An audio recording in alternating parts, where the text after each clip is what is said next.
My name is Roz Willmott Dalton and I am a milliner from Christchurch, New Zealand.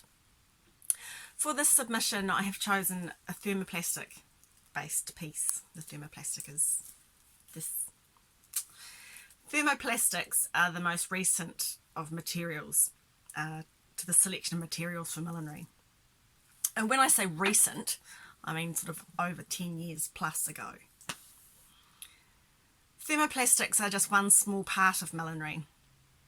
The critical practice aspect I want to illustrate with my submission is the relevance of the old, not being old or new, but being the now. Millinery is an area of fashion steeped in tradition. The tradition of techniques. Techniques handed down the generations. Essential techniques such as blocking, how to shape the straw or felt over the block to create the shape with the use of steam and physical strength. The essential hand stitches remain the same. Stab stitch, back stitch, slip stitch. Wire still goes in the same places around the edge of a brim. These are skills which have not changed for hundreds of years. To show you the relevance of this point, I have a reprint of a book, a complete course in millinery, 24 practical lessons. It's a reprint from 1914. And I have this beautiful book, which is the most recent in the technical millinery books available. Beautiful book by Dutch milliner Marianne Jonkind. The crazy thing about these two books, they are equally as relevant. There are the techniques used in this book, many of them are also used in this book.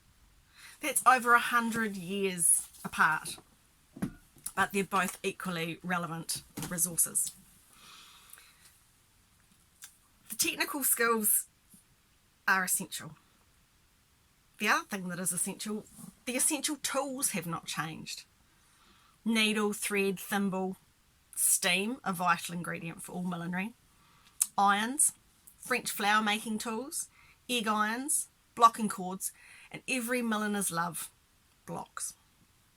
Blocks are still made from both wood and aluminium. Wooden blocks are the most commonly available, and they're made by specialised hat block makers. The closest to us now is probably Australia, but there even used to be a hat block maker by the name of Williamson in Dunedin back in the day. We've had discussions with milliner friends and we've lamented over how many beautiful blocks must have ended up as blocks of firewood. You don't want to think about it too much. Many of the most exciting blocks are those that are anything older than sort of the 1950s and before. They'll often be unusual shapes, but best of all, they come with a history. You know they've been used and loved and beautiful shapes, and you can make the same beautiful shape all these years on. Blocks which date back to the 1800s you can often find on eBay in America, and they're still relevant and still very usable today. Design inspiration for millinery, as with clothing design, comes from a variety of sources, and millinery will of course follow and complement the fashion trends of the moment, especially where designers have millinery as part of their accessories or for catwalk shows. And Stephen Jones for Dior is a perfect example of hand in hand working together. As with the 1924 millinery book, there are older fashion texts, magazines and garments which ideas are discovered in. The beauty of these older fashion publications is the rediscovery of long forgotten techniques and design lines. In many cases, the relevance of those discoveries makes them the now and revives a look which is perfect for the look of the moment. The difference with clothing is the technique, if done the original way, is price prohibitive. Whereas with millinery, how the look is achieved is still created the same way using the same techniques as it always has been. So much of garment manufacture over the past 25 years has been focused on how to make a garment faster and cheaper. What processes can be skipped or pattern altered to speed the construction time. That's a significant difference between millinery and clothing.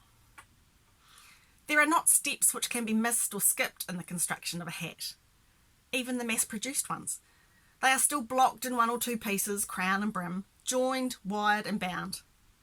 But instead of being done entirely by hand, the blocking may be done by hydraulic press, the wire and binding machine stitched on, and trims may be mass-produced and glued instead of hand-stitched. This adds speed and a little bit less cost, but not any less construction steps. A couture piece of millinery will be made entirely by hand, as are the majority of non-mass produced hats. So you should be starting to see the long set traditions and techniques of the millinery trade are still relevant now. But how do they relate to thermoplastics?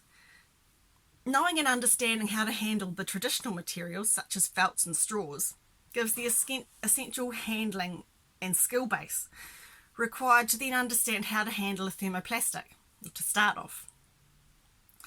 With adding thermoplastics into your millinery repertoire, you understand why the use of a heat gun over steam is used for some materials and not others. And the critical essence of all millinery is in the tools and technical skills, which have not changed for hundreds of years. But a few things have changed in millinery, which reflect the present world climate. Some hat wearers who are vegan want a vegan-friendly hat, so no using feathers or leather. Even a sustainably sourced felt is a subject of many conversations around the globe. And milliners are no longer called murderous, and being the reason for the extinction and near extinction of a number of bird species, as was tragically the case from the 1880s up until the early 1920s, when a Plumage Prohibition Act was passed in Britain. The way hats are stiffened is another notable change. There is more awareness now of the dangers of the fumes of toxic chemical stiffeners. This is long after the use of mercury.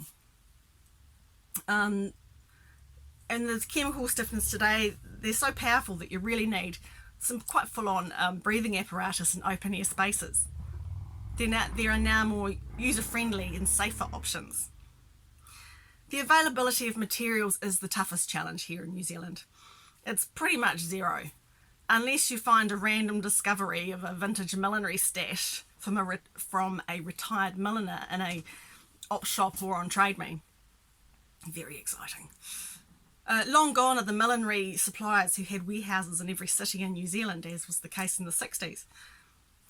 Aussie is our closest port of call.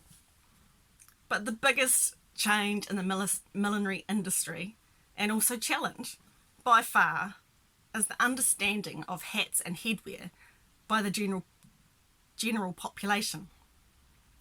Many people don't even know what a milliner is.